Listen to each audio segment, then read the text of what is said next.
میں آپ کو بنگلور کا واقعہ سنا رہا تھا کہ وہ بڑے میاں ٹرین میں تسبیح ہے ان کے ہاتھ میں، وہ فالتو گپے نہیں لگے، گانے باجے میں نہیں لگے، ادھر ادھر نہیں دیکھ رہے، میں تسبیح پڑھ رہا ہوں۔ وہ حضرت جو اللہ والے تھے وہ ان کو دیکھ کر بہت خوش ہوئے، بہت خوش ہوئے کہ بڑے میاں بڑے اچھے آدمی تسبیح پڑھ رہے ہیں، کسی سے بات نہیں کر رہے، اپنے کام میں لگے ہوئے۔ جب سفر ختم ہونے کا وقت قریب آیا تو حضرت نے بڑے میاں کو بلایا، کہا بڑے میاں کیا پڑھ رہے ہیں؟ کہا میں درود شریف پڑھ رہا ہوں۔ کیا پڑھ رہے تھے؟ بولو۔ بہت خوش ہو گئے، پوچھا کتنا پڑھتے ہو روزانہ؟ کہا روزانہ 1000 درود شریف پڑھنے کا میرا معمول۔ کتنا بولو بھائی؟ اچھا بڑے میاں کتنے دنوں سے یہ معمول ہے؟ کہا 18 سال سے میرا یہ معمول ہے۔ کتنے سال سے بولو؟ کہا اگر کسی دن یہ معمول مس ہو گیا تو اگلے دن ڈبل پڑھ لیتا ہوں، مگر چھوڑتا ہوں۔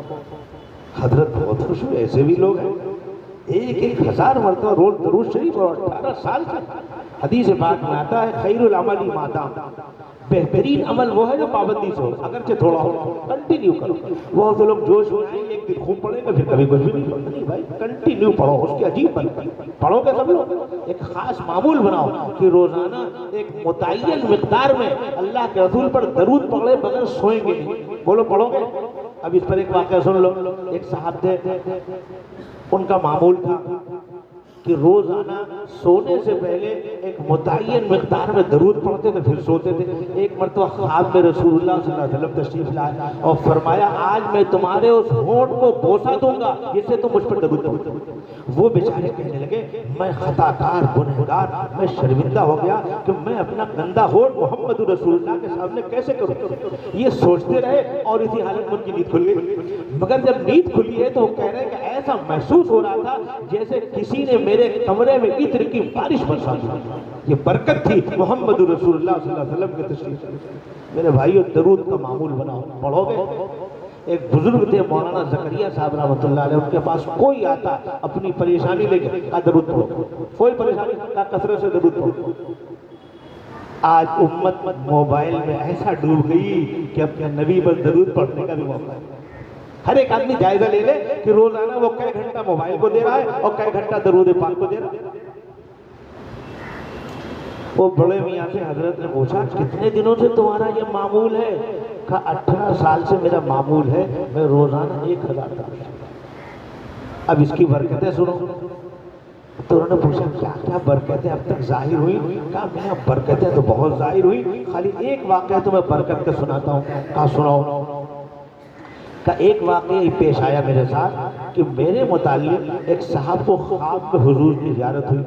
حضور نے ان سے میرے متعلق کہا کہ میرا ایک عاشق ہے اور فلاں جگہ رہتا ہے، اس کو اتنی رقم پہنچا دو اور اس سے کہہ دو کہ حج کرنے چلا جاوے۔